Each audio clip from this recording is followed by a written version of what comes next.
최근 몇 년 동안 각종 테마형 ETF들이 이제 주목을 받기 시작하면서 혁신성장이라고 저희가 이름 붙였습니다. 혁신성장 테마 ETF라고 해서 좀 더 긴 호흡을 가지고 펀더멘탈 탄탄한 유망한 이런 종목들 가지고 이제 하는 호랑이, 타이거 호랑이, 연금도 호랑이, ETF는 호랑이.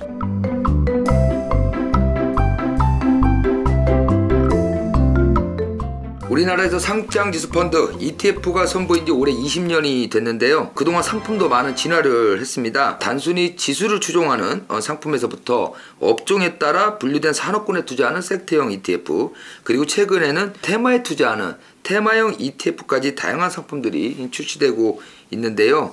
그동안 주식초등학교 채널에서 꾸준히 방과후 ETF라는 콘텐츠를 통해 우리 구독자들에게 ETF에 대한 지식과 정보를 제공해 왔습니다. 이번에도 준비를 했습니다.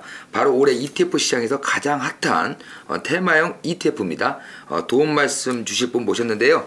ETF 명가족 미래에셋 자산운용의 송승현 글로벌 ETF 마케팅팀의 선임 매니저님 모셨습니다. 안녕하십니까? 네, 안녕하십니까? 예, 또 이렇게 또 우리 매니저님이 또 나와주셨는데 미래에셋 하면 뭐 ETF는 미래에셋이죠. 올해 호랑이에. 그럼요. 예. 딱 이민년 호랑이의 네. 타이거 ETF. 미래에셋 자산운용 ETF 올해 마케팅 컨셉이 호랑이 아니에요? 호랑이입니다. 타이거 호랑이. 연금도 호랑이, ETF는 호랑이, 타이거. 딱 맞아 떨어졌어 컨셉이. 그럼요. 이러고도 안 되면 어떡할 거야. 잘 돼야 되는데. 잘 될 겁니다. 저희들 열심히 상품 준비하고 있기 때문에. 독보적이에요, 독보적. 요즘 그 자산운용사들이 대다수가 다 ETF를 하잖아요. 우리가 2006년 뭐 요때까지만 해도 공모펀드가 한참 인기였을 때는 전부 다들 막 공모펀드 만들, 주식형 펀드 만들 난리였는데 지금은 이제 그런 펀드들은 좀 많이 이제 들어갔고 보통 만든다면 사모펀드 아니면 대부분 ETF. 그렇죠. 점차 이게 극단으로 가는 것 같아요. 이제 극단으로 폐쇄형이거나 극단으로 이제 ETF 같은 경우는 이제 뭐 아시겠지만 모든 게 다 공개가 되는 상품이잖아요. 그렇죠. 그러다 보니까 어떻게 보면은 공정한 상황에서 모두가 경쟁을 할 수 있는 상품이라는 특성이 있기 때문에 그렇죠. 그런 특성이 있어서 이제 투자자들이 좀 더 주목을 하고 많이 이제 유입되는 게 아닌가라고 생각하고 있습니다. 투자를 어떻게 해야 될지 잘 모르시는 분들이 안정적으로 투자도 할 수 있고 또 보수도 싸고 여러 가지 매력이 있어서 ETF를 많이 선호를 하는 것 같습니다. 테마형 ETF 이게 좀 핫하다고 많이들 얘기를 해서 도입부 보니까 우리 테마형 ETF에 대해서 한번 좀 알아보는 시간 가져보도록 하고요. 앞서 제가 말씀드렸는데 우리나라 ETF 도입한 지가 벌써 20년 됐잖아요. 우리나라 ETF 시장이 그동안 좀 많이 진화를 했죠. 좀 그렇죠. 어떻게 진화됐죠? 사실 2010년대까지만 하더라도 이제 ETF에서 가장 큰 거는 이제 지수형 코스피 200, 코스닥 150 정도를 이제 추종하는 정도 불과했고 아니면은 이제 뭐 섹터 ETF 정도 갖고 있었지만 글로벌 ETF 시장에 비해서 한국 ETF는 아무래도 사주는 고객분들도 많이 없었고 상품도 다변화되지 못했습니다. 그러다가 이제 최근 몇 년 동안 각종 테마형 ETF들이 이제 주목을 받기 시작하면서 특히 저희 타이거 ETF가 좀 선두적으로 나서면서 다양한 테마형 ETF 라인업이 생겼고 다양한 라인업이 생기다 보니까 개인 투자자분들께서도 2020년, 19년, 20년부터 들어오기 시작하셨어요. 그래서 많이 선택을 해주시면서 테마형 ETF가 많이 라인업도 생기고 상품이 다변화됐다. 그래서 이제 ETF를 투자하시는 입장에서도 개별 종목보다는 여러 종목을 동시에 투자를 할 수 있잖아요. ETF는. 그래서 좀 더 이제 개인 투자자들 입장에서도 주목을 하시게 된 게 아닌가라고 생각합니다. HTS나 MTS 들어가 보면 상장된 ETF가 엄청 많아요. 그러니까 예전에 상품이 좀 적고 했을 때는 우리가 난 요런 걸 좀 가입하고 싶은데 나한테 딱 맞는 상품이 없어서 못하는 경우도 있었잖아요. 근데 지금은 상품이 너무 많고 세분화돼 있어갖고 어지간하면 자기한테 맞춤형 상품 대다수는 다 있는 것 같은 거예요. 이게요.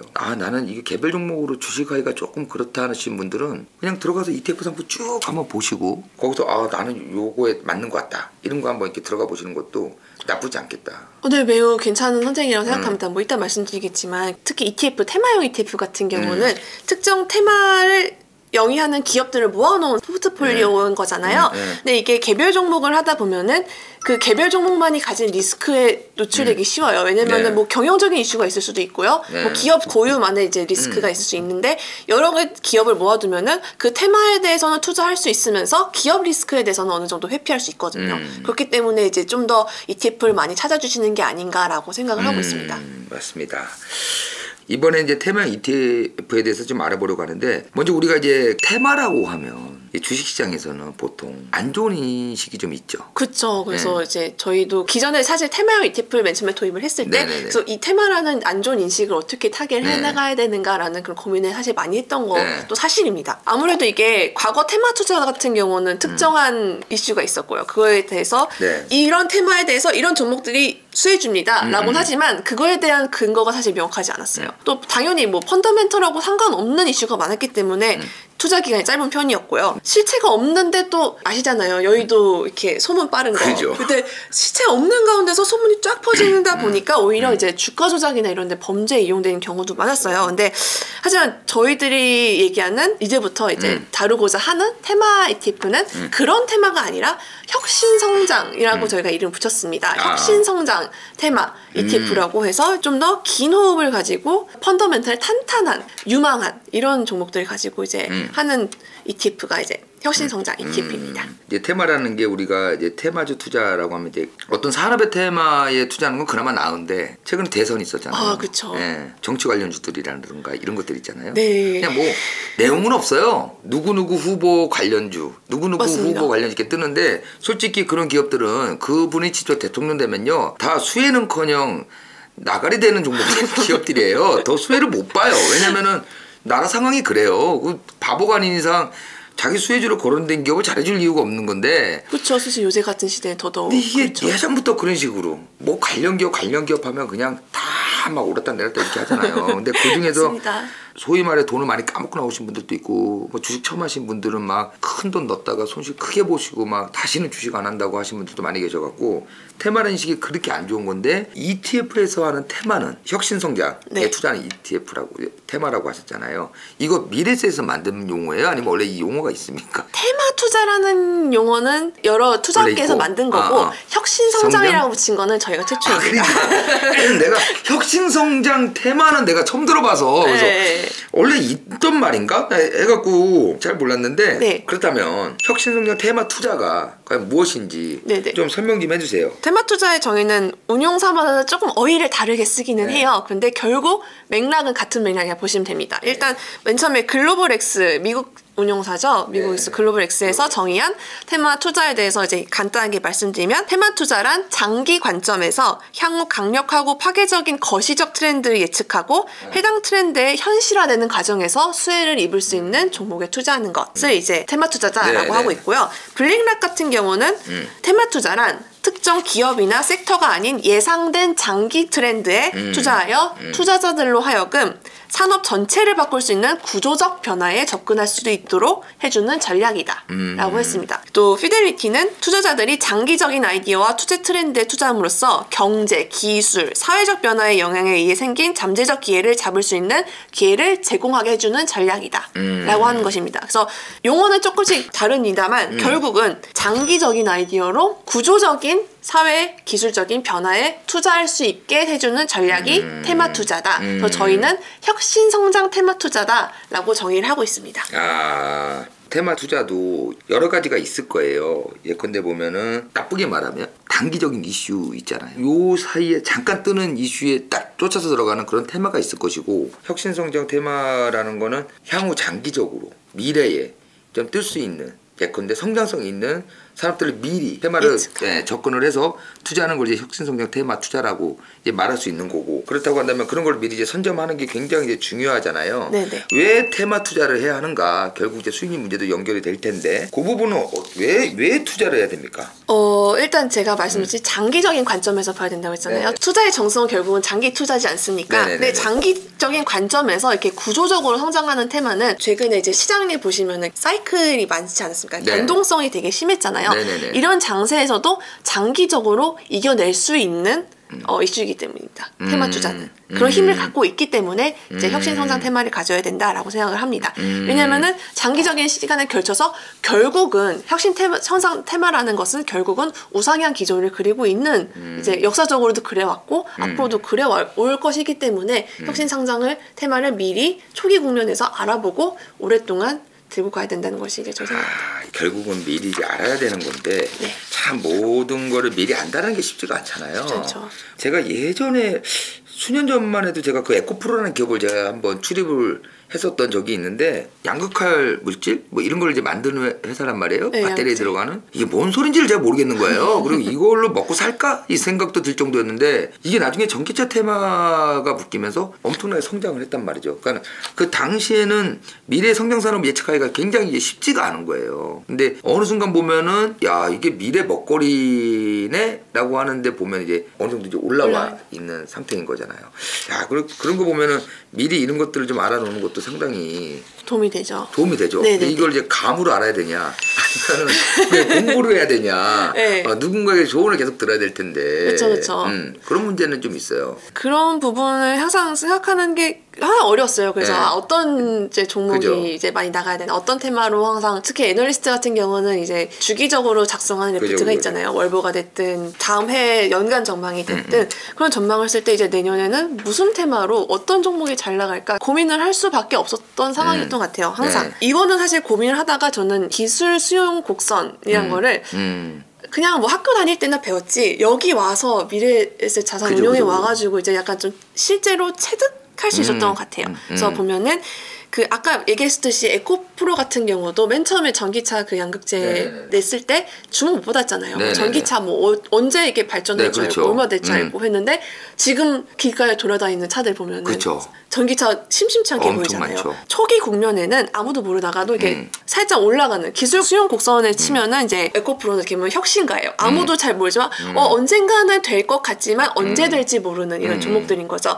그리고 이제 지금 근데 전기차가 막 시장에서 이제 많아지고 있잖아요. 상용화가 이제 막 커지고 있잖아요. 그래서 이럴 때는 이제 이런 국면 이제 얼리 어댑터 국면이라고 해요. 그러면 이제 얼리 어댑터 국면은 본격적으로 상용화되고 본격적으로 시장이 폭발적으로 성장하는 그런 시기입니다. 저희가 생각하는 혁신 성장 테마의 가장 중요한 점은 그 혁신 성장 테마를 혁신가와 얼리 어댑터 사이에서 발굴해내는 거죠. 그래서 그때 이제 투자를 시작을 하면은 얼리 어댑터 국면에서 느껴질 폭발적인 성장을 우리가 이제 수혜로 포트폴리오에서 수익률 수혜로 입을 수 있다라는 것이 이제 가장 중요한 점입니다. 그런 거를 이제 우리 미래에셋 운용처럼 자산운용처럼 이제 운용사 ETF를 개발하고 상품을 만드는 운용사에서 그러니까 이런 거를 이제 찾아서 상품을 개발해 주시고 네네. 다양한 ETF 상품이 나오는 거잖아요. 그렇죠. 그래서 다양해서 항상 내부에서 상품 회의를 할 때도 어떤 테마가 잘 나갈 것인가, 어떤 테마가 장기적으로 좋을까 하는 고민들을 마케터든 운용이든 정말 치열하게 합니다. 내부에서도 항상 내부 이슈도 듣고 공부도 되게 열심히 하고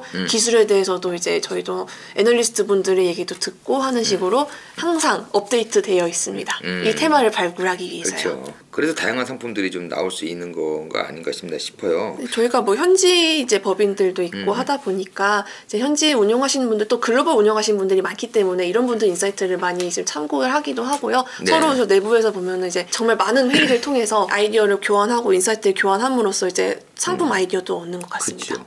테마형 ETF 상품들이 쭉 나오는데 미래에셋 자산운용에서 낸 타이거 ETF가 제일 많나요? 지금 테마형 ETF 중에서는? 저희가 테마형 ETF 중에서는 사실 종류가 제일 많은 거죠. 독보적인 좀 선도적으로 낸 주제가 상품 테마가 워낙 많습니다. 앞에 이게 HTS나 MTS 들어가면 앞에 타이거 붙으면 미래에셋이고 네, 맞습니다. 킨텍스 붙으면은 저기 한투 운용이고 그렇게 찾기가 쉬운데 타이거 ETF가 워낙 많다 보니까 아마 쭉 도배가 돼 있지 않나 싶고 그 테마 투자를 네네. ETF로 해야 하는 이유가 있나요? 테마 투자를 ETF로 하면은 어떤 장점이 있을까? 초반에 말씀드렸는데 당연히 테마에 대해서는 테마주들이 많잖아요. 아까 네네. 얘기했듯이 뭐 전기차에 대해서는 특정 종목 얘기하기 그렇지만 에코프로 얘기하셨고 네, 뭐 테슬라 얘기하셨고 개별 종목으로 접근하는 게 생각보다 쉽진 않아요. 아까 말씀하셨잖아요. 에코프로 투자자분들은 몇 년을 기다리셨을 거 아니에요. 초반에 투자하신 분들은 만에 하나 그런 투자 종목들에 대해서 경영진 리스크라든가 예를 들어 뭐 공장이 불났다든가 그 네, 개별 그렇죠. 기업 리스크들이 얼마든지 그렇죠, 있을 수 그렇죠, 있거든요. 그렇죠. 근데 만약에 양극재를 생산하는 기업들을 포트폴리오를 짜놔요. 그러면은 사실 한 기업에서 좀 구멍이 나더라도 그죠. 다른 기업들은 테마에 대해서 이 테마가 좋으면은 테마에 대해서 충분히 수혜를 얻고 충분히 성장할 수 있기 때문에 어떻게 보면은 기본적으로 얘기하는 계란을 한 바구니에 두지 말라는 이유가 있잖아요. 이게 사실 테마 투자에도 적용이 돼요. 그래서 테마에 노출되려면은 개별 종목보다는 그 테마에 충실한 기업들을 모아놓은 포트폴리오에 투자하는 것이 오히려 분산 효과가 있고 그래서 리스크도 줄일 수 있는 동시에 성장률도 얻을 수 있다.